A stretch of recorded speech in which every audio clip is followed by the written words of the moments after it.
back to the show, kids. Bear Mode, a podcast review of The Bear.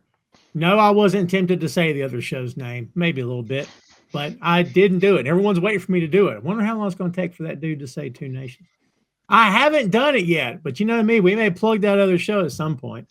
Tom Clark here, back with you as always, along with Big Tasty, Jay Luft, and Joe Higgens. The gang's all here, kids. For episode 2.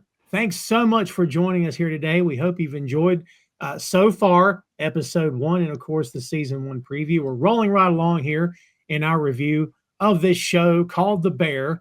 And, you know, we've been trying really hard, guys, not to dox what time of the year we're recording this. But screw it. We're all here. Where we were talking about off camera. This thing just got picked up for a season 5. Which is really going to reveal when we recorded this. But as we go into this, guys, and we're coming out of episode 1, first off, Big Tasty, let's start with you in terms of how you feel coming out of episode 1, and also kind of compounded with the news this thing's going to continue into the future. Yeah, so what's been really fascinating for me, because since we recorded, again, to peel back the curtain a bit, since we recorded the first episode of the show, I've watched the entirety of season 3, which I hadn't previously. And it's so fascinating to go back, because I watched the first season once a few years ago. It's so fascinating to go back now and see where those characters started from, which I'd maybe forgotten a bit, or maybe you've kind of like, you're sort of glamorizing how you remember them and sort of stuff like that. But to go back and see how raw and like sort of, you know, unruly everything was at the start, and then see where it goes, and without any spoilers, see where it goes in the later seasons. It's been fascinating to sort of go back to see, like, what I think Tina is one of the most transformed, again, not to give any spoilers for later on, but she's such a transformed character later on, to see how like acerbic she is in the first season. She's so like gruff and resistant to any change, and like she's so like defensive. And I think we'll talk about, there's a lot of that in this episode. There's a lot of defensive behavior in this episode. I think a lot of this is people's sort of insecurities, which we'll get into. But yeah, it's great to see how that like matures as the episodes go on. Great points all the way around, and I love the reference to Tina. There's other characters here, and listen, guys, if you've seen this show, you already know. But Jay, one of our comrades here, has not. He's watching in real time. So again, the three of us are trying to behave. Me especially, because I just want to tell him stuff, and I can't do it. So Joe, without telling Jay any stuff, what do you think coming into episode 2? That's the rub with it, because due to my wife, I've started the season 4 that's just come out on Disney Plus here, and it's very difficult for me now not to go, well, actually, I've really got to retrain like my brain into not giving away stuff that happens, like the Tina, well, even the Tina stuff and things like that. But also just to see how, like they said, like how everyone is so reticent, so. You know, it's the system. We have a system. And it is kind of like that Ted Lasso thing of, you need to break one person. You need to get one person to fall and the rest will fall in line. But it's who do you pick with them? Because as the opening of episode 2 shows, they're all, to pardon my French, arseholes. Yeah. Like, they're all just, it's, and like, Carmi's got it. He's up against it with them, and it's odd to see it going back again. Like, unlike with Ted Lasso, where I knew it was more like looking at the little intricacies of it all in that one. With this, it's very big and very bold and very, but you forget, and also I forget that things happen. I forgot all of what this happened. But we are introduced to Uncle Jimmy in this episode, who is one of my favorite characters. Great character. Jay, to Joe's point, this feels like a kitchen full of Jamie Tarts for you Ted Lasso fans out there. Not just one guy, but all of them. Yeah, I think to kind of like lean into the sort of Ted side of it as well, it feels like Sydney's kind of like what basically Carmi feels like Ted without beard, and Sydney's what beard would be, where it's like someone to sort of bounce ideas off, from my kind of like outside looking in perspective of having seen now 2 episodes of The Bear. Also, we really missed a trick not calling this Two Nations Under Bread, didn't we? Really man. fucked up there, guys. Jesus. People could think that was a retrospective of the terrible Liverpool sitcom Bread. Whoa, now, whoa. I've Whoa. watched it all for a bit a while Whoa. back, and it was absolutely. Anyway, this Whoa. means nothing to Tom. But yeah, Nothing. Not gone. That's the thing we're doing after this one. Come on, Joe. I'll be long gone by then. I'll be doing I'm doing a Mikey in the kitchen. Man. So, Jay, with all your show wisdom, having watched the 2 episodes, what do you think about? What do you think of coming into this one? Of course, or just coming out, but I should say. But what do you think about this? How's it shaping up to you? Do you see anything very early on that maybe you're getting some instincts about here? This show really stresses me out, and I've got PTSD from working in bars and restaurants for 10 years, and this reminded me a lot of stuff. Now it is very true to life, and I know we kind of said that in the last 2 episodes where all of us have kind of been around that sort of environment, and it is very well done. The way it does give that, and the way it's certain things are shot, where it's really claustrophobic, and because that's what it's like in a kitchen. You're on top of each other. And it was in, not to go too much into it, but it was I felt like this episode is the theme for me sort of felt like no matter where Carmi goes, whether he's in somewhere which is really regimented and there's a lot of order, or the beef where it's just chaos, he's still got someone who's in his ear giving him shit and telling him he's never going to be that guy and he's not going to be good enough for the place he's in. And I have theories about Joel McHale, but we can't get to them until we see more of him, because that opening bit, is that a flashback, or is that just him? Is that just Carmi's inner paranoia? I think, yeah. I mean, obviously because it said a year ago, and as the way it was, even the way it was shot, it was very like it was Carmi, almost dreamlike. Everyone. Yeah. There's one important detail, I think, is that Joe McHale's character's never named. Yes. Yeah, he's just a bastard man. He's just a chef. He's just head chef. He's just head chef. So, I mean, he plays that character incredibly. He's such a stone cold asshole. He made my skin crawl, that whole fucking scene. Every time he's on screen, you just feel so uncomfortable. It's he's so invasive and overbearing, and like Joe said, is that Carmi's paranoia and sort of, because it's you see him at the start of this episode, they do a really good job of showing this horrible toxic work environment. He literally sends a member of staff home because they make one mistake. Yeah. And maybe fires it. We don't know. We don't see it. And then it shows even though Carmi's he's experienced the blunt end of this horrible toxic workplace environment. Yeah, he still really struggles to not create that in his own restaurant, which is really fascinating. You think, having been on the receiving end of that, you'd be so sort of committed to fostering a positive environment. But isn't this again? This is again not to think it, but a lot of the bear is to do with generational trauma as well. Yeah, it's I learned from watching you, isn't it? So again, I think that's supposed to mirror that very well in this. But again, I still don't know whether Joel McHale is real. I think from someone who's seen literally, this is my first introduction to him, he kind of felt as if Carmi's the head chef of the restaurant, but that guy's the guy whose name's on the restaurant, if that makes sense. It does. Like the way they have I can't even think of a famous chef off the top of my head now, but no, he Carmi is the head chef, whereas the other guy would be is it the chef de cuisine? No, executive chef, the one that just does all the ordering and all that jazz. Yeah.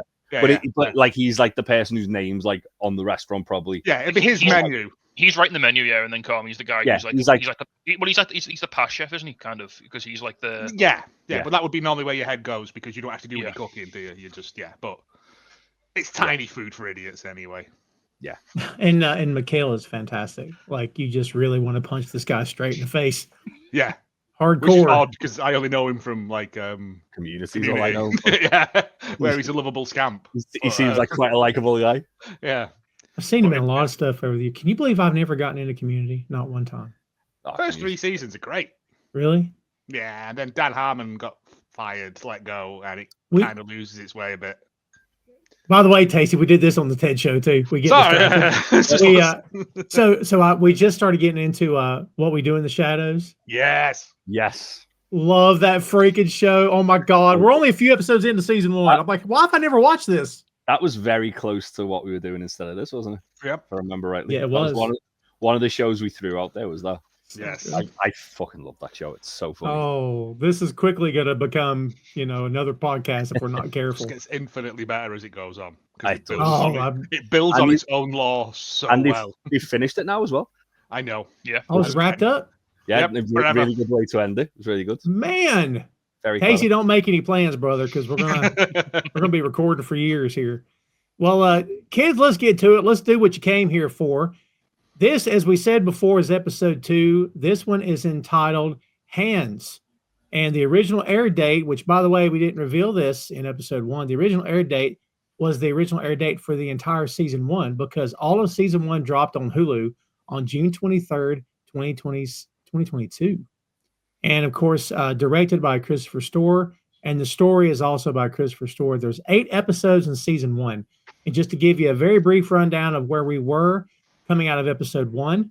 Episode 1 was titled System, where we first met Carmi Berzatto, a fine dining chef who returns home to run his late brother's chaotic sandwich shop in Chicago, struggling with grief, debt, and a dysfunctional kitchen crew. Boy, I'll say, Carmi tries to bring order and professionalism to a place that runs on old habits and tension.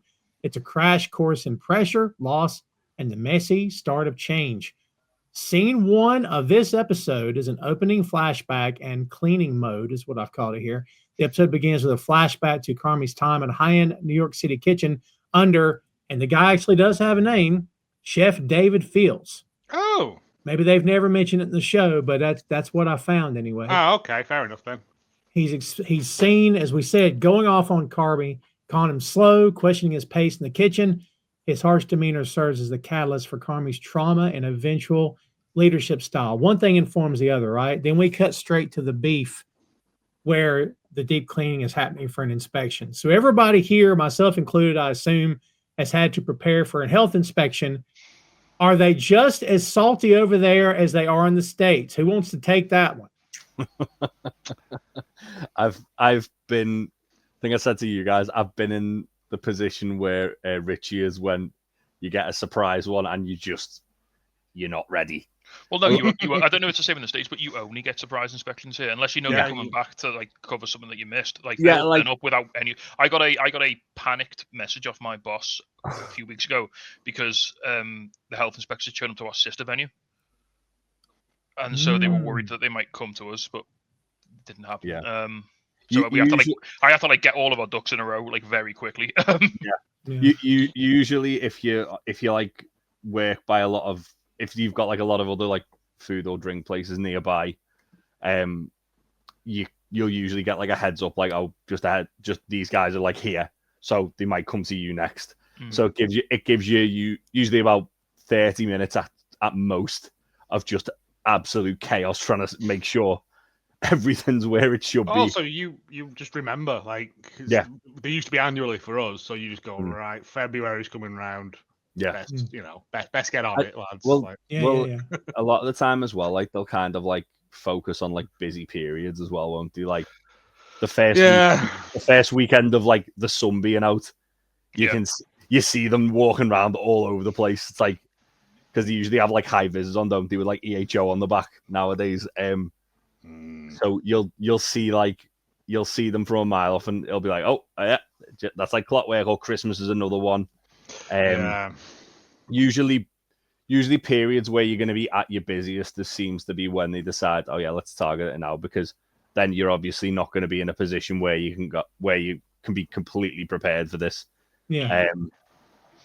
But yeah, it's always stressful, always like I've worked in places that thankfully they're not open anymore, but where we've literally been, while they've been going to one part, someone's been running around like through the back or down like a side alley with like loads of shit that they need to get out the premises, just because like they've forgotten to take the bins out that day or something like that. Yep. So it's yeah, it's like the Simpsons episode where Moe's got the whale in his I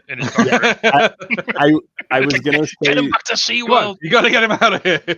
I was gonna say the Always Sunny episode, Charlie Work, where it's like Charlie it's Work is a like good one episode, take, yeah. like that one. is one like the continuous best. shot. That's the best sort of more so than this show. Even I think that's the best ever representation of the sort of all-encompassing panic that a health inspection can bring you. Yeah. But as well, like you kind of get the impression with this, with like the way Richie's reacting to it, that maybe the guy who come before, because this lady said she was, she's a widow to that guy. No, she said she's his partner, which I think means that they work together. Oh, right. They work. It's like thinking in Bob's Burgers. Yeah. So he's out and she's in, and I had a feeling that Richie was paying this guy off in sandwiches. Yeah. I imagine Richie was Ron was cool. Ron was a guy. He was like he was just like this sandwich and a drink. All right, yeah. I'm not going to give you an A, obviously, because that would be suspicious. But yeah, I'll give you a B plus. Can I go say before we get into like talking about the health inspection, the scene before it, like after we cut from Carmi in his restaurant, we go back to the beef, and it's like the middle of service bit where he whispers, "You should be dead." Yes, that got me because I was like, that's what makes me think that it's his own paranoia eating away at him. It's like intrusive thoughts, isn't it? It's like sort of But then it cuts to like a shift at the end of service, and it's like there's just stuff dripping on the floor. There's like giardiniera everywhere. There's like beef juices all over the counter. Which whole egg loose. I mean, you guys know, clean as you fucking go. Yeah, yes. Someone who tries to work clean. And right, I must say, since I've started this rewatch in work now, I've been going around, and if someone's like not cleaned the coffee machine up after they've used it, or they've left like some like spilt milk on the side, I've just gone housekeeping. Yep. It's one of the most clean your station. Clean your station. Ben, have you seen the Founder? Yes. I'm surprised you're not like doing the Michael Keaton thing there, going, if you can lean, you can clean. No, I hate that. I'm not a monster, mate. I'm fair. No, but it's just if you clean your station, it's better for everyone. Yeah. But like just seeing like stuff dripping on the floor and like a cracked egg just like leaking out into the counter. Stuff running down the counter fridges. Yeah. Because that's going to get in the seals, and then you've got to clean it out, and it's that egg's going to dry, and then you've got to scrub it off. You've got to get that off. Now it's gone, and you've sorted it. You know. Yep. Or Ben, in your case, working in a coffee shop, syrup. Syrup. Oh my god. Man, we had a syrup issue last week, and it made me a little upset. It was the thing I hated most about cocktails was syrup, because it would get fucking everywhere. Do you want ants? Because that's how you get ants. You're literally right. It like there'd be some people who were like that messy. You'd end up with like just like patches on your arm, and like it looked like wax or something. And be like, what the fuck's that? It's like, oh, it's syrup, because that dickhead like didn't clean after himself, and then I've had to lean over to pass someone a drink. Well, when you start in meat market in a grocery store, you start out as a cleanup guy, which I did many years ago. So I had to come in behind these cutters who the floors are covered in blood. The blocks are covered. I'm like, don't you guys clean as you work? So later on, when I became the boss, I made sure to say we clean as we go, because our cleanup guys need to be able to get done and get out of here on time tonight. We're not going to leave a mess for them, because that was important to me. And also, but if you're cutting meat on a block that is soaked in wet blood, things are going to slip. Your knife's going to slip. You won't get a precise of a cut. Clean your block in between. It's better for your work. Yeah. Loads of stuff. Yeah. Yes. Bacteria and everything. Come on. What are we doing? As you go. It's not difficult. It's good practice. As Carmi says, it's good practice. It'll teach you to work on a level you didn't think you were capable of. Oh, man. Jay, I want to tell you so much, because you're looking at the staff thinking, they're never going to. I'm just going to leave it there. We'll see. We'll all find out together, it turns out, if this crew can actually rise to the occasion. Let's call out the soundtrack of this particular episode. This whole show's soundtrack is phenomenal, okay? But the song that's playing as they're getting ready for this health inspection is Rocco and His Brothers by Mi Loco Tango, which if I was going to found a band, that's be what I'd call it, because that's pretty awesome. And anyway, I just think it sets the scene. Richie's doing Richie stuff. He's obviously a problem. And he talks about going to DeVry, which got a pop out of Marcus, which I thought was good. Without getting too deep in the weeds right off the bat, gentlemen, Richie is a cancer in this kitchen. I can't say it any other way. He has moments of humanity later, but and it's an online mostly university. It And is. He didn't graduate. He did not. That was... He just kind of threw that in at the end too, didn't he? He's a cancer in the kitchen, big time. But he's used to it being done his way, his and Mikey's way for so long, and I think it shows you a bit here, doesn't it? Like when the ice cream machine's broken and like Richie knows how to fix it. Like he's the guy who's he's had to just like get things done in this bleak and like hopeless situation where he's had no money, he's had no resources, he's had like no he's learned everything on the job. He's had to like learn as he's gone, basically. I'm a Richie apologist. I'm gonna nail my colours to the mast here. Like, I love Richie because he's everyone's flawed. Yeah, and everyone wants and again, to get better. I'll loop this around. He's happy in his rut. This is the Friends thing as well. Like in Friends, the best member of Friends is Chandler because he's the only one who acknowledges that he's a bad person. Richie's the only person in this show who knows he's an asshole. Yes. That's well said. Yeah, he can. Well, but to Carmi's point that he made in the first episode, like your way's not making money, your way we're behind, your way, Yeah. So like Carmi, I think, and we'll get into this later because Carmi, something happens in this episode. You're like, are you not going to tell anybody? Okay, but like, does Carmi even acknowledge that this guy was holding down the fort? Does he even care? Because there's moments where I'm like, is Carmi that much of a great person? I feel like he did in the first episode, and like I think that the thing with Carmi and Richie is that Richie's very much like digging his heels in against change, and and you tend to find that like in like that kind of an environment, especially if you're coming in as a new manager and you've got like someone who's basically been managing the place, and now they're like kind of like second in command. And it is like that. Oh, well, we used to do it this way. It's like, yeah, but I think this way might work better, and I'm the one in charge. So, but Richie's been surviving. He's been like making sure this restaurant survives, and like to go from survival mode where you might not be making any money, you might actually be losing a bit of money, you might not be doing great, but you're keeping the lights on, you're keeping the doors open, you're keeping people paid.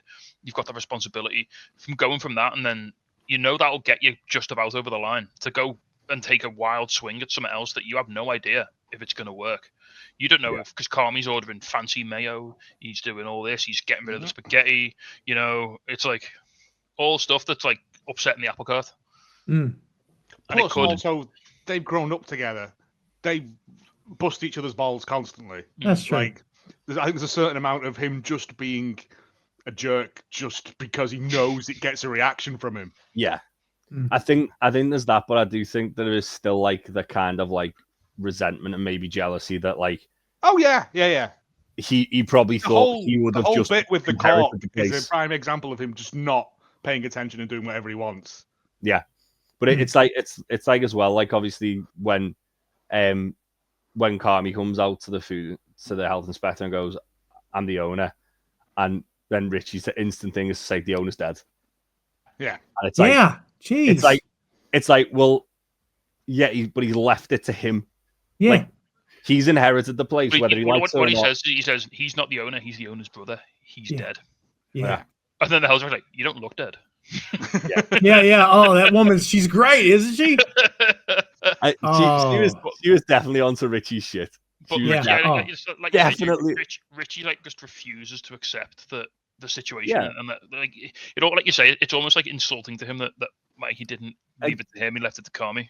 Yeah, again, to kind of like bring it back to when I like sort of like a thing I can relate to is that where you've gone into a place and you might have like been hired in as like a manager, but then there's people who were there longer than you who were like, well, why didn't I get that opportunity? Yes. And they know how everything works, and you don't know anything. You're just like, you've got all the ideas, you've got all the momentum, but they've got like all the history. They know how to, the ice machine only works if you do this, or the till does this sometimes, or this happens, or Even to a little thing they do later in the episode, which kind of like illustrates that for Richie is when like he goes, oh yeah, you got to turn the key in a certain way in the car. Yes. Oh, I'm supposed to know that, am I? Sorry, I didn't know that. Yeah. Well, also they do say when they're doing the cleaning as well, and he's going on about DeVry and stuff as well. Carmine says he wanted to work there, and Mikey wouldn't let him. That's true. Which they did touch on in the last one, where but And he Mikey goes, was why? not It's in the shop. probably because you're a jerk. Well, when I was at the French Laundry, it's a stupid name for a restaurant. Yeah. Like, it's just Right. whatever he says. What about Noma? I don't give a fuck about Noma. Like, he doesn't. He's just gotten. Mm. And I don't think he loves Carmi. Obviously, he loves him, but anything he says, he just shoots it down immediately because. Yeah. Well, it's interesting because I think there's two scenes where it's just the two of them on their own, and the complete night and day. Like when they're in front of everyone and like they're in each other's face and screaming at each other. Compared it's almost, to when, it's almost like performative sparring. Almost. Yeah. It's like a leadership contest. It's like a sort of alpha male sort of thing. Yeah.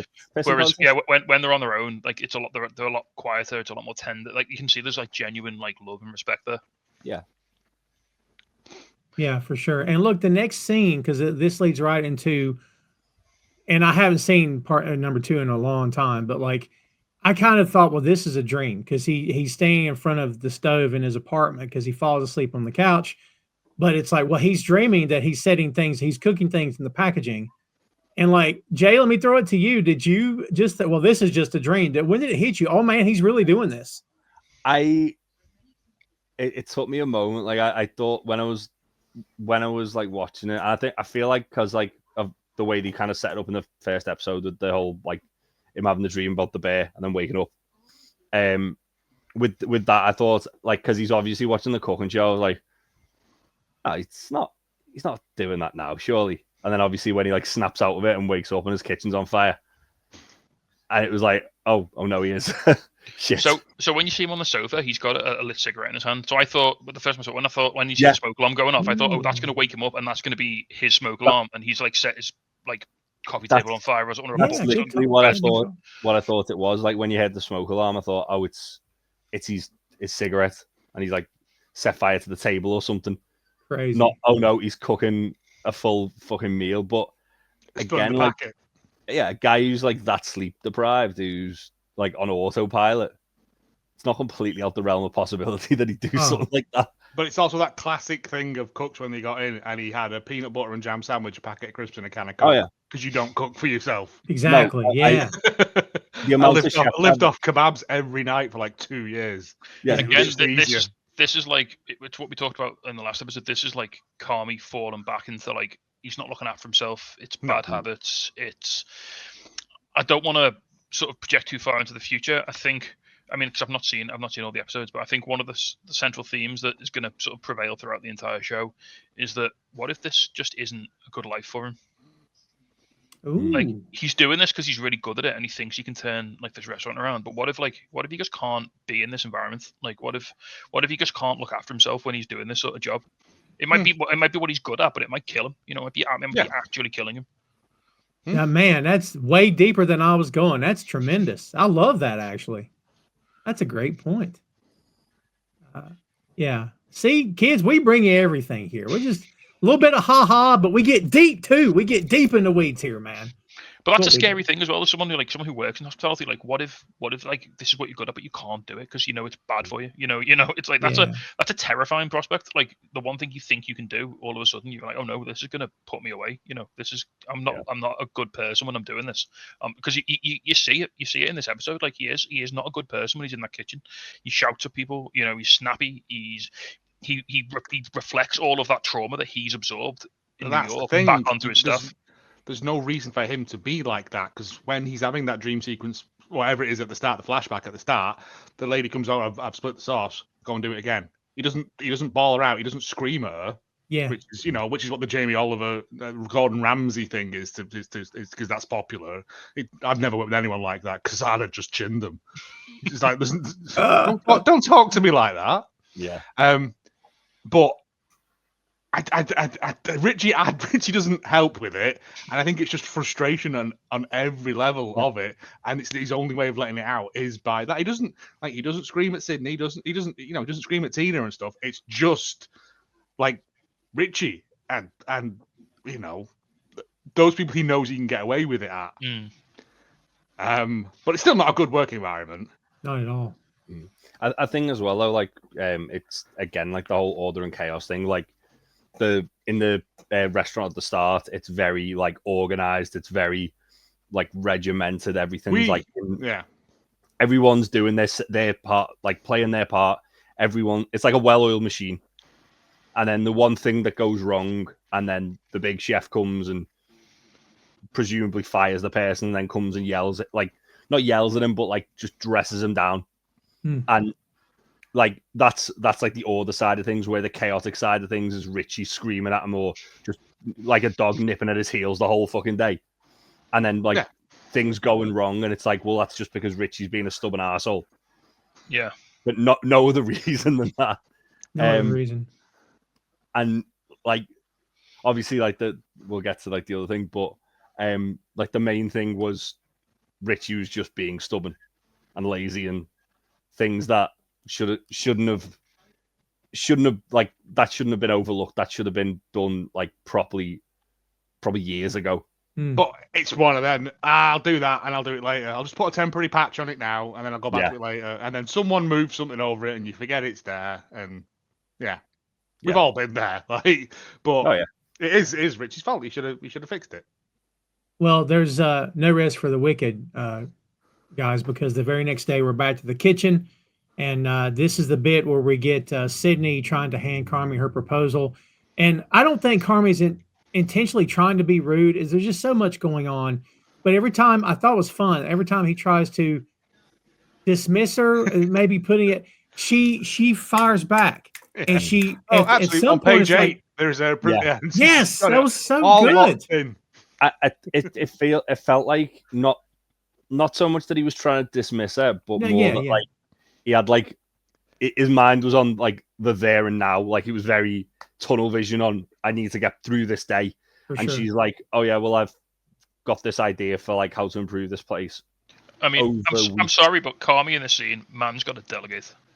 Yeah. Oh yeah. He doesn't. Clearly, he doesn't trust his staff, so he's trying to do everything himself because he's got this mindset. If I've got to do it all because that's the only way it's going to be done properly. Yeah. And as a result of that, we see where he ends up with the setting the food on fire in his apartment. Like he mentally destroys himself to the point where he can't even cook a meal when he gets home. And all he's got to do is be like, "Yo, Tina, you've worked here for like 10 years. Sort this out. Marcus, sort that out. Sort this out." And then just say to Sydney, "All right, let's take 5 minutes, sit down, have a look at it. Grab a cup of coffee, we'll sit down, we'll have a look at this." Yeah, because man, I've been there as management before. You just feel like, because this is going to sound a certain kind of way, I don't mean it to. Most of the time in my years of management, I was the best worker in the department, had the most skills, had the most time served, and knew how to do everything.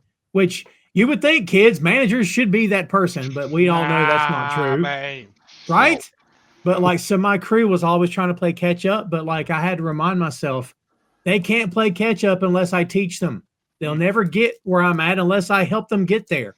But it's tough, like you said, Tacey, because you can get the job done, and teaching someone takes an extra 20 minutes, which you should do, but you're thinking, I got to go. Well, as we found out in the last one, when he was trying to introduce the system, they're all reticent to do it. So fair. I think he's locked himself into that mindset of, well, I'll just do it then, because it's faster in the long run. Because that's a healthy place to be in. No, it's not. It's not. But I think that's he's just resigned himself to the fact that, they'll come in and they'll do this, that, and the other. It's just like, by hook or by crook, by sheer bloody-minded hard work, I'm just going to get this over the line. And it's like, well, no. You can do that for like a day or 2 or 3, but like 5 years, probably not, mate.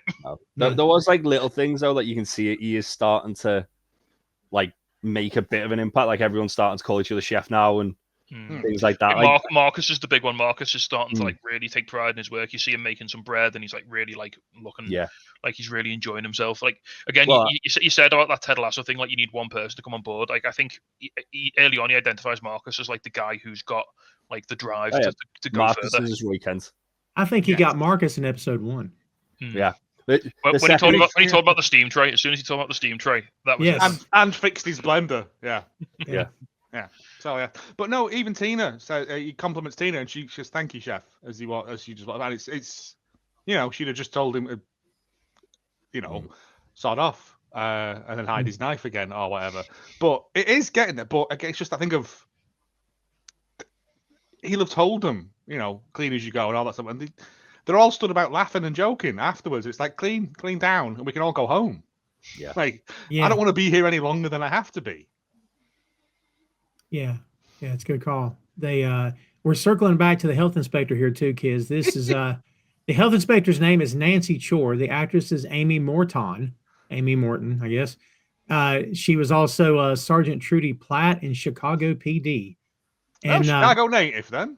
well, maybe so. I love how she is not taking his shit. That she ain't having it. She snaps back at him, which is fun. She must have had to, how many of these sort of venues are there? And it's just, nah, mate. Like, you might have got away with that with Ron, or whatever he was called, but there's a new sheriff in town. Yeah, so she's from Oak Park, Illinois, and she has two Tony Awards. Really lovely, well done. Very accomplished. Yeah. She's fantastic here. Sydney is also trying to again plead her case to Carm. She mentions things like the expensive flower shipping, says she has solutions, and then Carm points out only Marcus can pick up the flower because no one drives, and Richie's license is suspended. She says she saw him driving that morning. I love the bit about Tacey. This is back to what you said earlier about Tina being defensive. Outside, she's talking to Abraham. Yeah. Yeah, she's suspicious of Sydney and says, "Beware of bitches with little notebooks." Yeah, which I loved actually.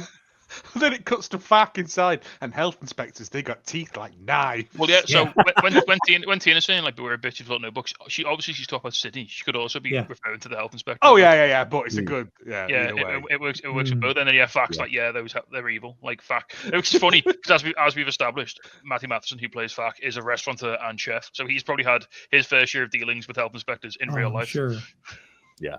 I'm sure. In fact, this feels like I say, the way they capture the sort of the chilling fear of a surprise health inspection. I'd be surprised if Matty didn't have a hand in sort of, directing the actors on how scary this was. And this presentation, kids, is going to come back around. This is not the last we'll see of it, which I had forgotten that until I'd done my research on this, and it's definitely going to come back around. And it's important also because this is where Sydney goes from intern to partner. Sort of laying out the facts to him. Carmi's still stuck in crisis mode, but she's trying to just give him, the how-to of how we can make this thing profitable. And I didn't know this either. The footage of Sydney handing the binder was shot with hidden cameras to emphasize authenticity and vulnerability, which is interesting. Yeah. Again, so the health we said that in the last episode. They use these camera tricks to make it all seem so good, claustrophobic and intimate, and very sort of. The cameras are always in people's personal spaces, and like they do that really well. We didn't mention it, but like when he gets in and he has the peanut butter sandwich, and it's like right up to his face, and it's like literally like really kind of like gave you the feeling that he's not eating for his entirety of his shift. He must be starving. He's just like it's almost like a little bit voyeuristic, isn't it? When you see that, it's like. Yeah, it definitely definitely struck a note with me where it's like, I've been in that position before. We've just got in. I've not eaten for 12 hours after a shift, and I'm just like, I just need to fucking eat something. I'm just eating bread and hunks of cheese out of the fridge. Yeah, that's it. This is where the cheese like an apple. Yep. This is where the health inspector gives the beef a C, no hot water, a patched up wall, and cigarettes on the stove. That'll come back. So my favorite bit in this entire scene is when like when she holds the C out, and like Richie is going, "Don't fucking touch it." Yeah, like if we don't acknowledge it, it'll go away. If we don't touch it, it's not real. It can't hurt us. A childish mentality. But then Carmi immediately launches into him about the whole thing, and it's even then after it, they're both arguing about who's going to put it in the window. Yes. Yeah. Well, you're going to go to the shop, but you're going to go and buy Cork. I can't drive, but you drove here. You drove here, yeah. Yeah, my license is suspended. It's like, well, you drove here. And not touching it's like Fred Sanford saying, he's like, "Pop, we got bills. Put them back in the mailbox." It's like Schrodinger's cat. They don't exist until they're on my desk, right? They're not really here until they're right here. By the way, speaking of how things are different over there, I'll tell you this in the States. No matter how, and I was friendly with many health inspectors over the years, didn't make a difference. If they saw it, they had to mark it down. Yeah. And I'll tell you that I have to mark it down. So when we got ours, I'd always give them, a meal and a pint or whatever they wanted, like, and they were nice enough. But it's their job at the end of the day. It is their job. Yeah. Yeah, and you're right, Joe. They send him out, and Sydney ends up going with him. Well, she's really excited to go.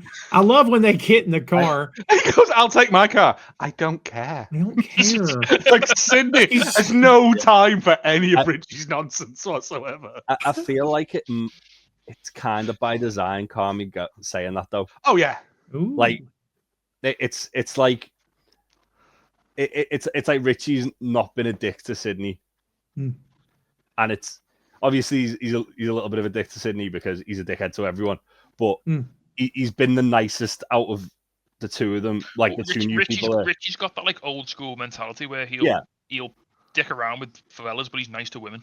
Yes, I feel like Carmi getting Sydney to kind of like do that is like, it's like you get him out there, you can talk to him, you can be a bit more like not like a soft touch, but a bit more of like a sort of like if Carmi's asking them, they're going to be biting each other's heads off, whereas she's like, come on, let's just do this.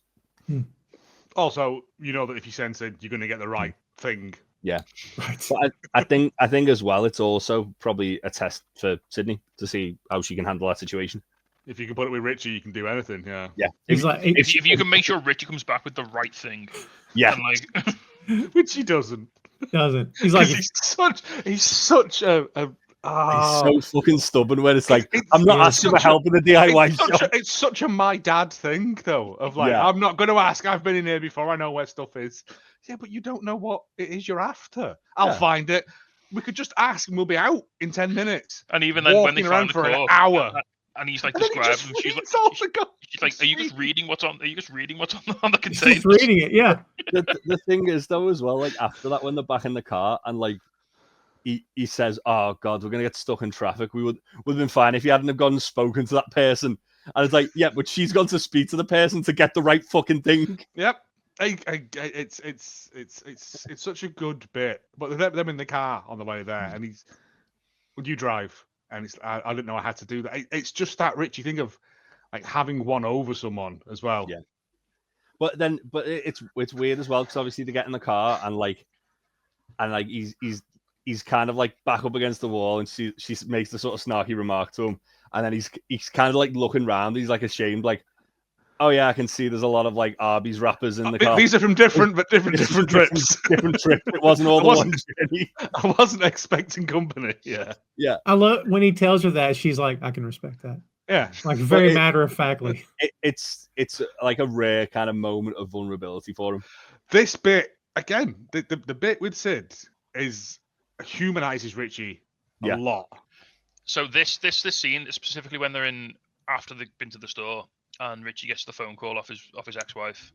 Yes. Like this. So I felt we talked last episode. And I said like the scene between Sugar and Carmi there was like for me it was like the pivotal scene of the episode. This for me is like the one of this episode where it's like you say, Joe, you see those defenses come down. And you see like who Richie really is when he's not this like big bravado, ball busting caricature of himself. He's just this really nice, quite caring dad who like really loves his daughter, and his daughter's having some problems, and he's so concerned, like, and he's so like tender, and he speaks to us so like caringly, and it's so, and even then it puts him in this like completely different mindset even when he finishes the call.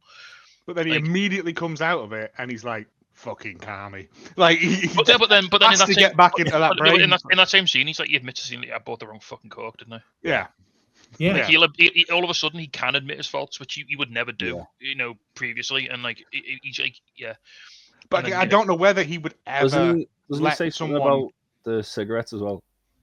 Yeah, so he says, oh, I can't believe it was me with those fucking cigarettes. But then that's going to carry. We're going to find out more about that later. Don't you worry. Yeah. I also don't think if he'd have had that call anywhere else, he would have gone and took it privately. But you can't really get out of a car. No. True. So he's had like, Sid scene, like, I'm not an actual complete whammer. Yeah.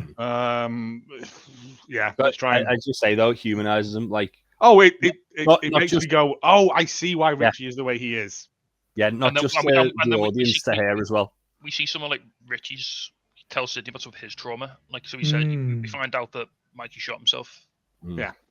Oh yeah, he says that they're not actually related. They're him and Mikey. He was my best friend. Yeah, and like you see, like he actually breaks down a few of his walls and like reveals a bit of the hurt he's going through, like what he, because we find out things about that later in the show, but I love how they gradually like reveal like the layers of like the effects that Mikey's death has had on everybody. Like obviously we saw it with Sugar, and we saw it with Carmi in the first episode.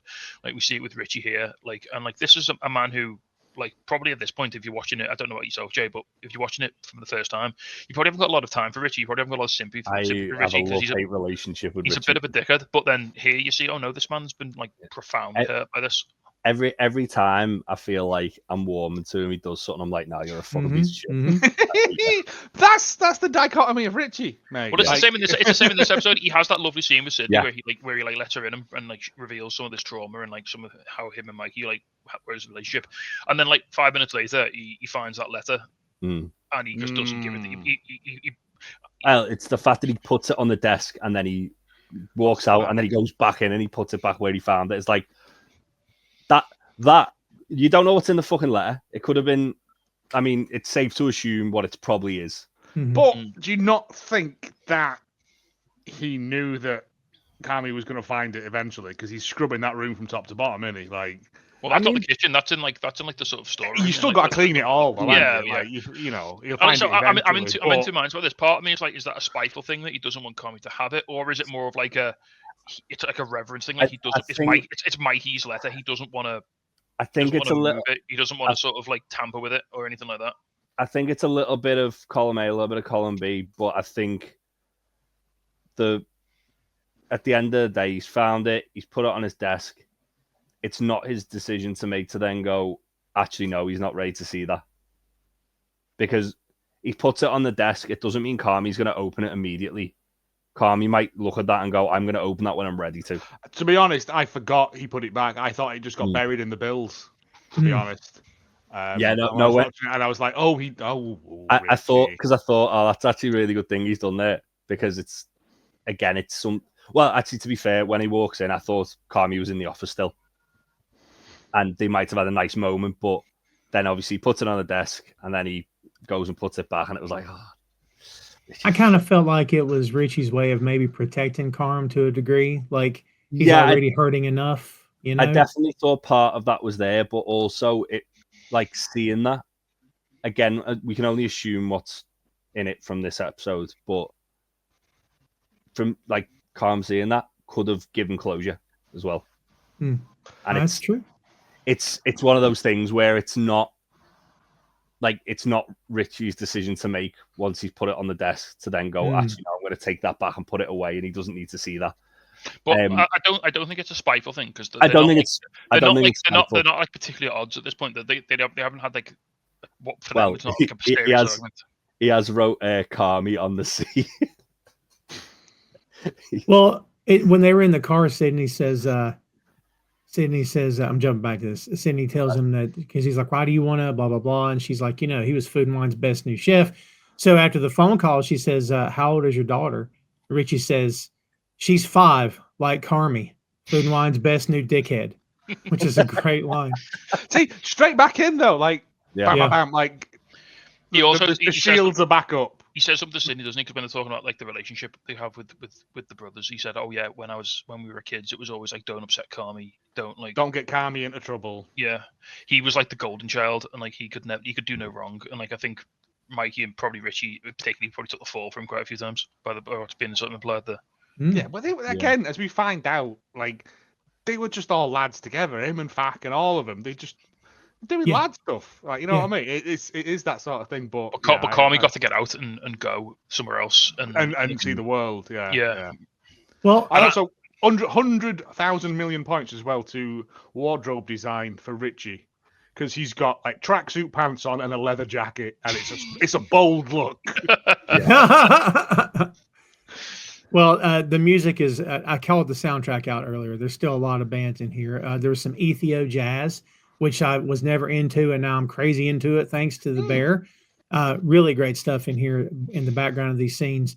And during the midst of this, with the car bit and everything, we meet Uncle Cicero for the first time. Uncle Jimmy.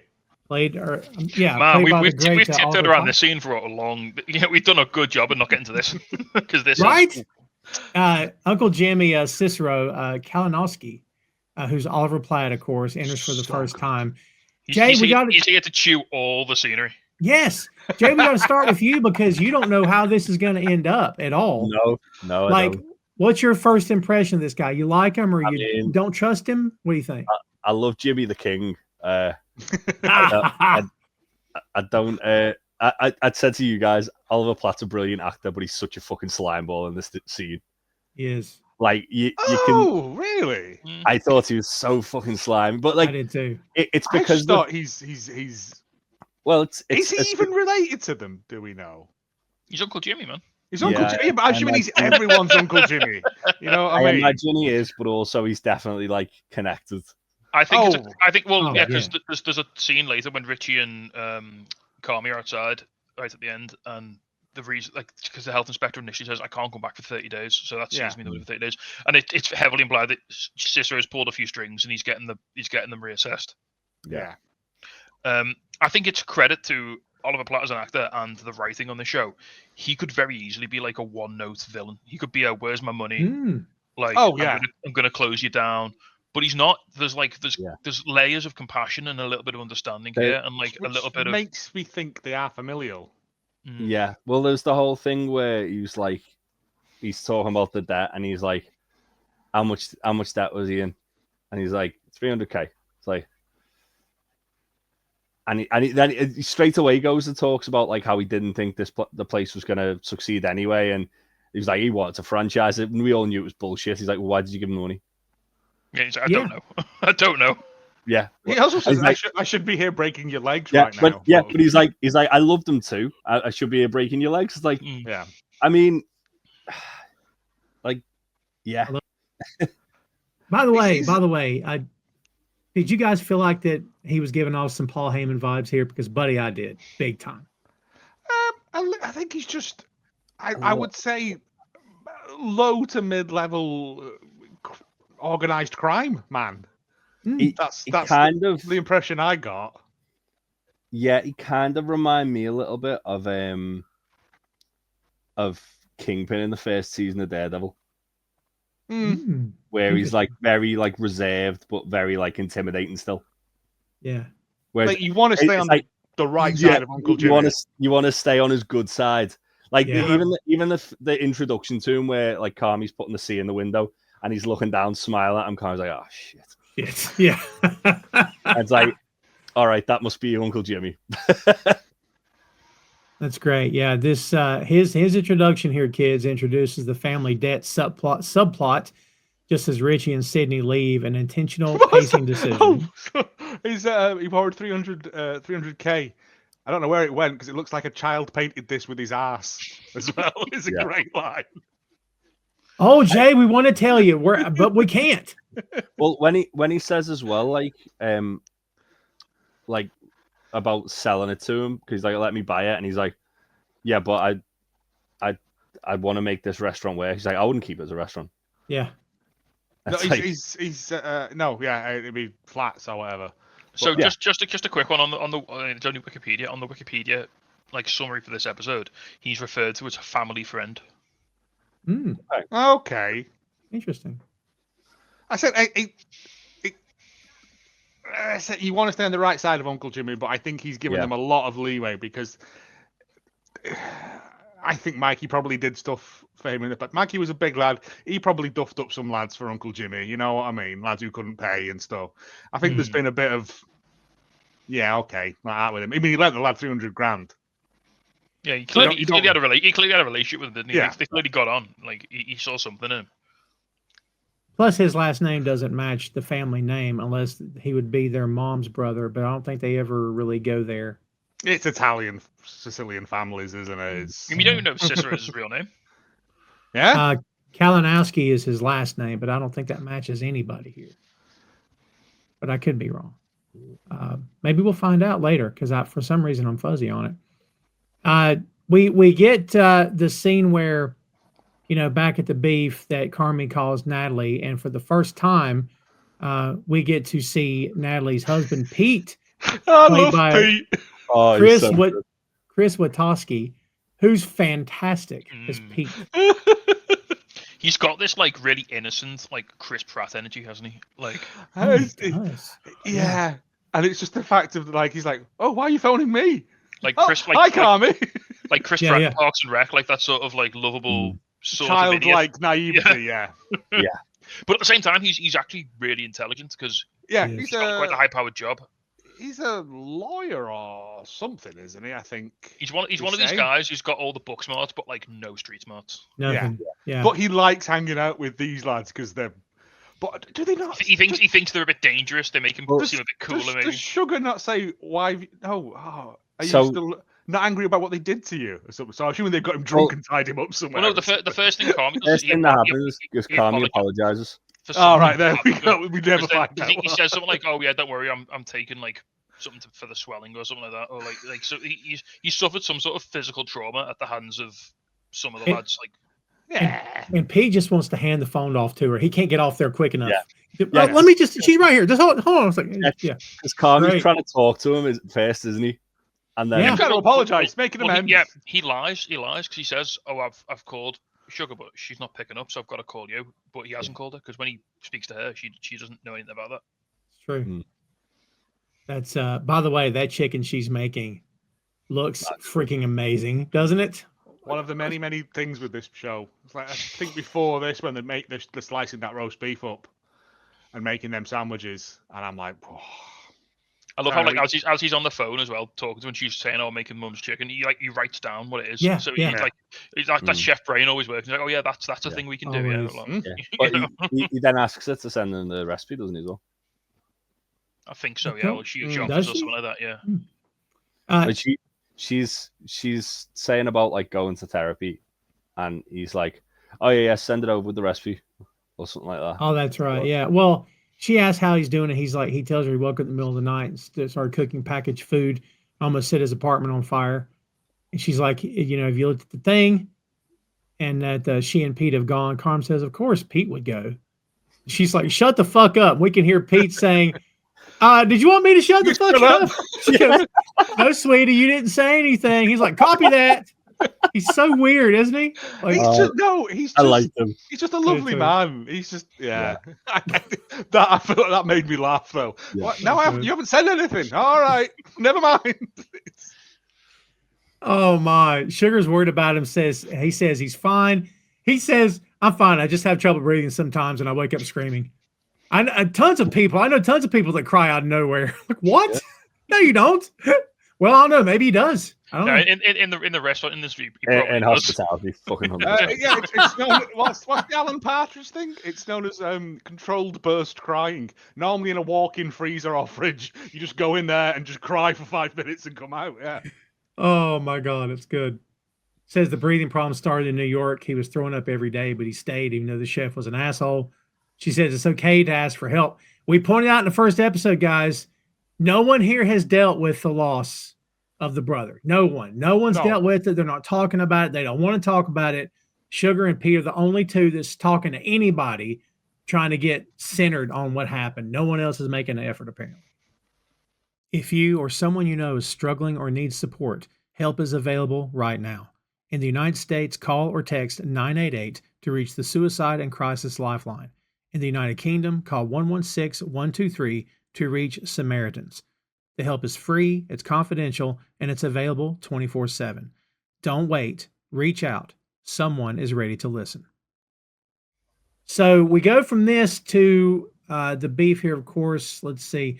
Smoking blame and the internal conflict is what I've titled this. We see the sea in the window, and someone, wonder who, has written the word army beside of it for Carmi. Don't know who could have done that. It's the fact that it like immediately pans to Richie looking smug. Yes. It's like, well, it's fucking obviously Richie. And this is where he finds Mikey's note to Carm, and we've talked about this already. So I love this bit where Carm just sort of announces to Sydney that she's hired, she's got the job, and like she says she wants to work there, but she can't work. She wants to get paid. yes. She can't work for Stage.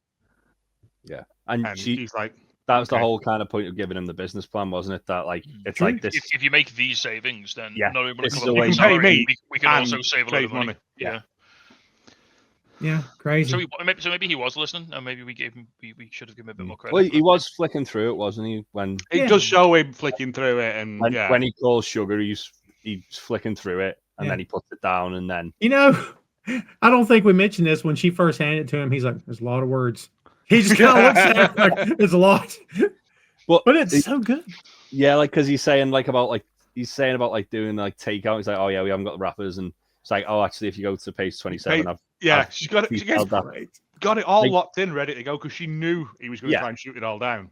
Yeah, but I don't. The thing is, I don't think he was necessarily going to try and shoot it all down in a way like. Oh no, not in a. Oh, I think it's more of like a nervous thing. Like if you've ever had to present something to your manager or your boss in a work like that, and you know they're busy, and you know you try and like you want to make sure you've got it all, but it's bulletproof in it. You've got to make sure it's all like it's foolproof. It's got to be like you need to know. You can go to us, go, oh, I think we should do this, but I've also like if this happens, we can do this and this and this. It's your Dragon's Den perfect pitch. I think again, it's like more Carmi's like very like one track mind, thinking of the then and now, and not really looking at the bigger picture. Like even when he's talking to Jimmy, he's like, "Look, I'm making enough to survive every week here and keep." Which the place is funny afloat. because that's what he criticizes Richie for. In the Whereas she's can't literally like big enough of a parachute.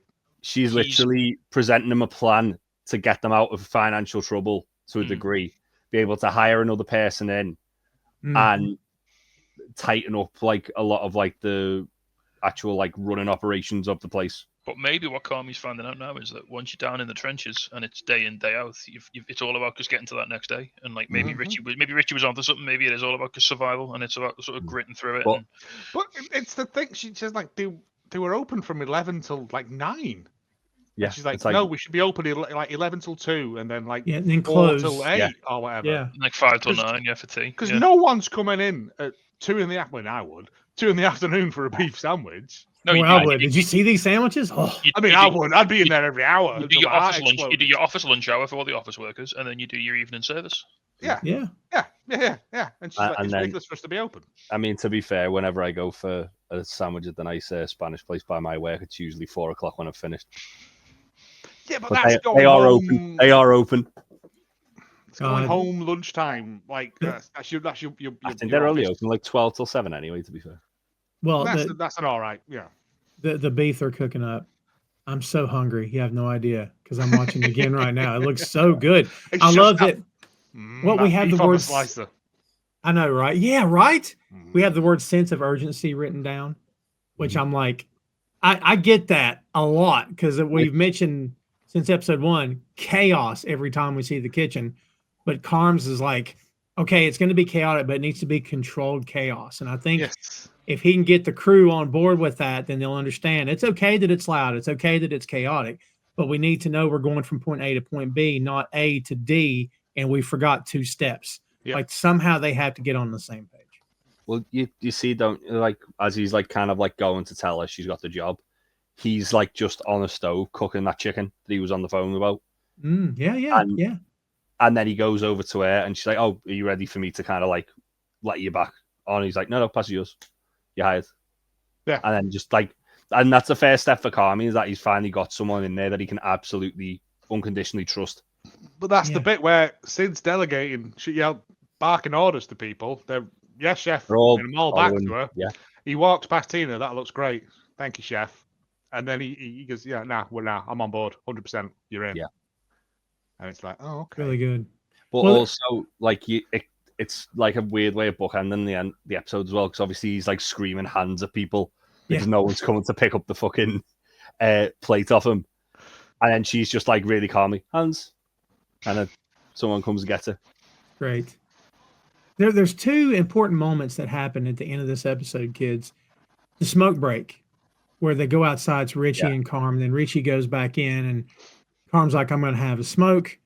But also in the midst of this, he's checking his messages. He's got the message from Sugar, Al-Anon Family Groups. That's a real organization, actually. Yep. Founded in 1951 for people who have been impacted by another person's alcoholism. And this he can't find his cigarettes. And we know this. He says to Richie, I've not had one today. That's right. He does. Jay, I'm going to start with you like every time. So we because we all know later when you saw this, did you think, all right, go let him off the hook? Did you think that, or did you like, it doesn't matter? I'm gonna get some heat for this, I think. No, go ahead, do it. I think it's a good thing that he didn't tell Richie. Ooh. Because Richie was taking ownership that it was his fuck up. Oh. And that's the first step to like them getting on the same page. Because now it's almost like he's trying to kind of not necessarily redeem himself, but he's trying to sort of prove his worth a little bit more. Whereas if Carmi had told him, I fucked up, I put the cigarettes there, not you, Richie would have held that over him like a fucking albatross. Carmi doesn't know that Richie admitted that they were his cigarettes because but he blamed him, and Richie's not come back. But they're still in this sort of like Cold War where like neither of them wants to jump first. First one to blink, yeah. But Carmi blamed them, and Richie's reaction was like, as if to it say, probably was me, yeah. Oh shit, that probably was me, yeah. But it's weird, isn't it? Like when they're in the kitchen, when they're in the building, they're like two dogs barking at each other in the park. As soon as they're outside, like Richie's like, "You all right, cousin?" Like, "Yeah, you." And they just have a little sort of, "I've just now had to smoke. I'll follow you in now." Sort of thing. And Richie's like, "All right, yeah, cool. I'll go take over. I'll help." And it's because he even says, "I've got everything's under control there. Just need to do, I'm just getting a smoke." And then, but when he realizes, I think it looked like it was tearing Carmi up that he'd realized, but also I think it's not necessarily a bad thing if he doesn't tell Richie, because it was a humbling experience and it's something that then I think it's one of them. Like, he'll be fucking insufferable if I 100%. Like you said, I don't want to give him the satisfaction. Even though that was a less of an infraction than the big hole in the wall. Like, Richie still would have held it over Carmi forever. The thing is as well, and it is his C, isn't it? You know. Well, the thing it would have, even if Carmine wasn't there, it still would have been a C because that hole in the wall was still there. Well, the thing is as well, Richie was defending the toss for the hole in the wall. He was trying to fight that. The cigarettes, he was like, "Oh yeah, I can't defend that." He couldn't defend that. So that's not bad. Yeah, that's like Yeah, because like at least he could say, like, well, he was saying like, "I'll fix that now. Come back in 30 minutes. I'll have that fixed." And with the cigarettes, it was like, "Oh yeah, I can't actually, I can't put like I can't like cork over the cigarettes because it's a fucking another infraction." But then as well, you see straight after Carmi realizes he's fucking scrubbing that he's scrubbing like the he cleans the kitchen everything down, isn't he? Top to bottom, yeah. Like hand scrubbing the floor, which is a once a year job. No kidding. Yeah. Well, kids. Again, is that advocation of guilt? Is that penance for? I think it's a little bit of yeah, it is that, but also I think it's him trying to set that standard as well, like that he said at the start of the episode, where we've got to get into this exceptional standard so we can work at a level that we didn't realize we were capable of. Yeah. So good call. I think a lot of stuff with the way they kind of like specifically Carmi and Richie act in this episode, it's very much like a balancing act. I wouldn't say it's necessarily one thing or the other. I'd say it's a little bit of both. It's a grey area. It is, yeah. And before we wrap it up here, I find it interesting how they will, as we said before, they grew up together. They'll go at each other like cats and dogs, but then they can step outside and have a smoke break and be civil because they're just so used to each other, and they do fight like they're brothers and their family too, big time. But again, it's Richie's not got an audience when they're just the two of them out there. Yeah, it's all performative. Well done. Yeah, well done. Richie's very much playing up to the fact that he's getting a reaction because everyone's watching him and he's undermining. It's like Stacey said before, he's got to be seen as the top dog. Yeah, there's no point doing that when it's just you and Carmi in an alleyway. Yeah, like the only time he's doing any of that is when he's trying to undermine Carmi in front of everybody. The only other time really was when it's just him and Sydney. But then if Sydney's like the person who Carmi's kind of like brought in. Sydney doesn't take him on as well though. Like Sydney's just like, whatever. Yeah, but if Sydney's kind of like the person who like Carmi's brought in as like his first hire, and Richie's already against the idea of being there and stuff like that. And it's like, well, that's why he's kind of just being like a sulking toddler about it to her. But at the end of the day, it's still like, well, when there's no one there to like try and garner a reaction out of Carmi, and they can just be civil with one another, you can see there's like the mutual respect there. Yeah, they genuinely love each other. Again, no one's dealt with the death of Mikey at all. Nobody. And as you said, Tom, like they act so familial, and like they're so like brothers or cousins that like Sydney like is legitimately convinced that they're related. Yeah. So you are Yeah, on his mother's side? No, we're not related. Yeah. That's good. I like that a lot. Yeah. But again, I think him and Mikey grew up together, and yeah, Carmi was there. Like, they're just a little gang of troublemakers, is what I always assumed. Hmm. But it's like, But then take your brother Carmi with you as well. Ah, mum. Yeah. Well, one thing I think it goes into the show a little bit more as the season goes on is like, and I think it's sort of is a little bit of a hang between Richie and Carmi, is that like I think I talked about this on the last episode, but like when Carmi left, he got to go away. He got to like he didn't see the final downfall, like the spiral of his brother, whereas Richie was there every day and should have done something. No, I mean, like Fact said, didn't he? Like it got dark towards the end. Yeah. Like even Fact, like he couldn't go to the funeral because of like how traumatized he was by the last like few weeks of Mikey's life. The thing that's kind of been like sort of alluded to, which is obviously again I've only seen 2 episodes, so this is just me kind of like theorizing. Theorize away. Is that Mikey didn't want Carmi near the shop, so Carmi went and tried to make a better life of himself. Mm-hmm. So maybe it's like Mikey didn't want him there because he didn't want him getting sucked into that, to then not be able to go and do that. And then obviously, I think Mikey got trapped in it, and like he realized that was all he could ever do then, and he didn't want that for his little brother. His brother had, like, he was always the talented one. He was like the one that there's always that one member of the family that everyone pins their hopes on and like pins their dreams on. Like, you're the one who's going to make somebody yourself. You're the one who's going to get out there and do something.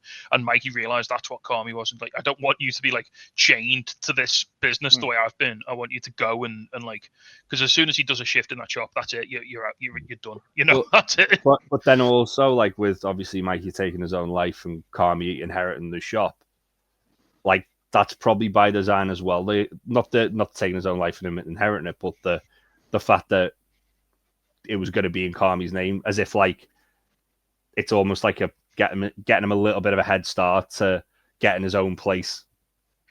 So it's a weird way of looking at it, but it as I say, it feels like he didn't want him near the shop because he wanted him to like go out on his own and then come back and at least have that like experience of a different culture and a different, even just go to New York and experience New York, but then like leaving him the restaurant is like a way to bring him back and be like, well, you've been out and you've seen a bit more of the world. You've been to Scandinavia, and you've been to this and you've been to that, and you've been to like Olivia Colman's restaurant, which we'll talk about later. And it's like it's almost saying like, well, there's always got to be something that anchors you to where you're from, and to like you know, and like that's kind of it for him. It sort of like, by leaving the restaurant to Carmi, it sort of ensures that he's got to come back and deal with it almost, you know. And it's I mean, in theory, maybe the other way he was looking at it was Carmi would sell it to someone, get money to start his own place, and then do it that way. But and also, like, Mikey knew he was in a bad place. Fack admitted things got dark. He didn't want his brother seeing him like that, I would suspect.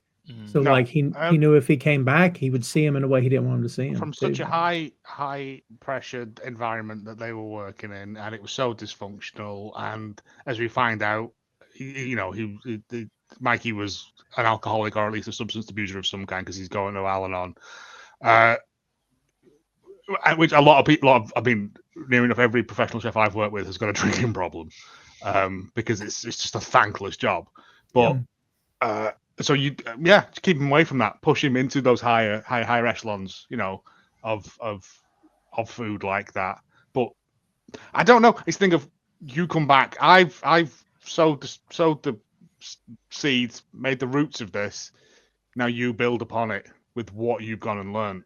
I mean, they could have, obviously it's a hypothetical that like you wouldn't get to see because Mikey's already gone, but it could have even been that he's wants him to go out there so that he can come back and bring his ideas and then they can be partners. But obviously it was too late for that. So now he's got Richie there who's just hates the fact that he's been given this restaurant that he thinks he deserves. Yeah. I cannot say any more. No, yeah, we really can't. We've got to be real careful here. Like, You motherfuckers are biting your tongue, so Literally biting my tongue then. I was like, I have so much I want to say. What we should do if we had the hindsight was wrap the podcast up, I drop out, and then you guys do that. Right, now we can talk about it. Now he's not here. We're going to tell you to do earmuffs so we can all talk. Like, do this, Jay, because we're going to start talking. And when the robot shows up, I couldn't believe it. Hey. Well, this thing's we're making comparisons between this and the TED show, which sorry, but if you want to go watch Two Nations That Are TED Tell Us a podcast, you totally could.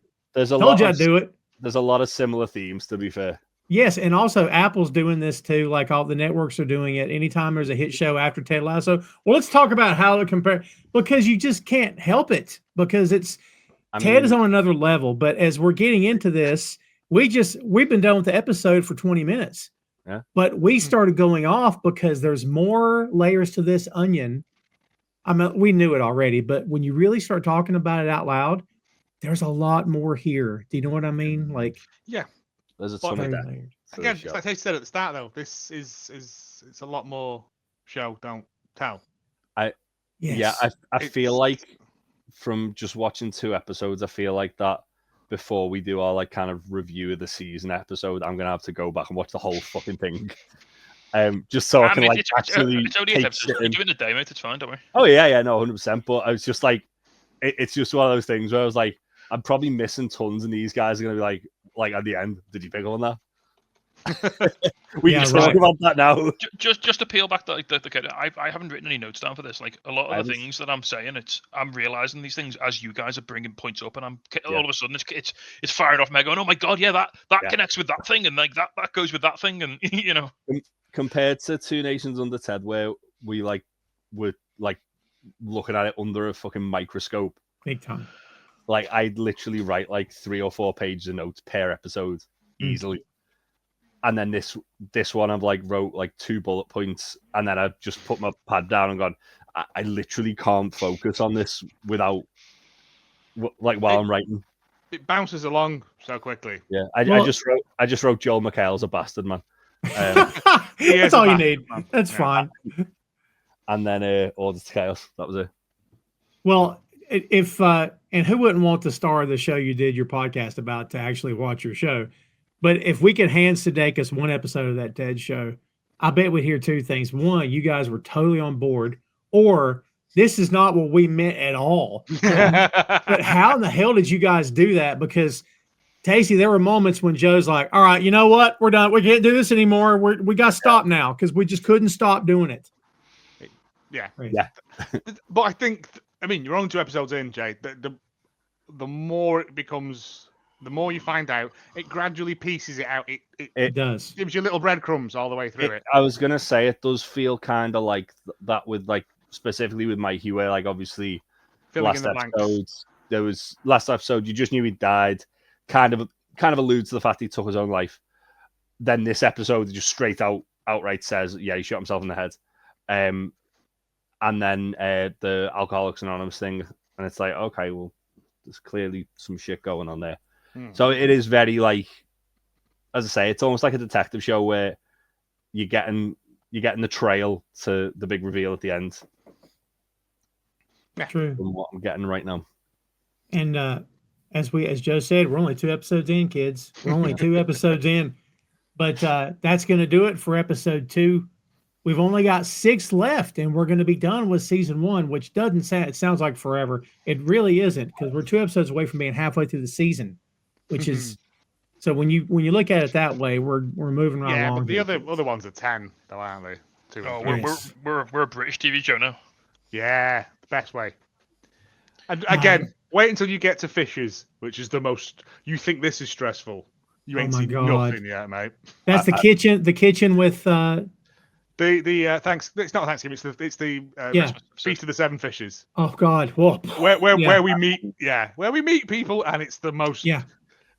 I'm already a fucking episode of television I've ever watched. Well, I'll say, Jay, even starting from next episode, there's some wild guest stars coming up. Oh yeah. Yeah. I can't wait for Jay to see The Haunting. I want Jay to see The Haunting so big time. I Don't look it up, Jay. Don't look it up. I ain't gonna look shit up. It's one of my favorite bits. Great. It's so good. Yeah. Holy shit. This show's stressing me out. So I said to you guys, fucking hell, like after that episode, especially because I've been through that, like a surprise health inspection. Oh, everyone has, but yeah. And it was like, oh fuck that. In the back. second episode, we're doing this in the second episode. Oh yeah. Dude, they'll be walking on tight ropes and doing trapeze next. I mean, how can it get more tense? You know what I mean? It's crazy. Well, like we said, kids, there's a lot more to come. And if you've been watching the ticker at the bottom, you know where to find us. We appreciate you watching and subscribing on the major platforms and following us on the socials. We appreciate you very much. Before we get out of here, guys, let's go around the horn. Big Tasty, let's start with you. What's your final thoughts on this episode as we wrap up? So it's not as fast-paced as episode 1. I think it gives you a little bit more time to sort of breathe with some of the characters. It does a thing that they do throughout the series, which is they focus on a very short period of time in like quite extensive detail, which I really like. And it focuses on like individual conversations or scenes. Like the health inspection is like the majority of the episode, and it all takes place in like one afternoon, which I really like when they sort of slow things down and like you sort of get to know everybody. And because like, and they don't focus on service too much here either. There's not a lot of kitchen action. It's all like the moments in between the panic, which I quite like. That's where all the emotions come out, and it's big fan. Yeah, Joe, what do you think? So this is the one. The first one was establishing characters. This is for me the Richie episode where you go, oh, he's not a complete and total bastard man. Like there is a little heart of gold in there, but you get a brief glimpse of it, and then he's back to being full on whammer again. But it's building up those characters, building up the people that you need to know. We're still in the early days of getting to know these people. Jay, what you got? Yeah, I think obviously knowing a lot less than you guys where we're going with this, I still feel very lost. But as we kind of established, it is like kind of like a trail of breadcrumbs you're following through to find out what's actually happened that's like kind of tore his family apart.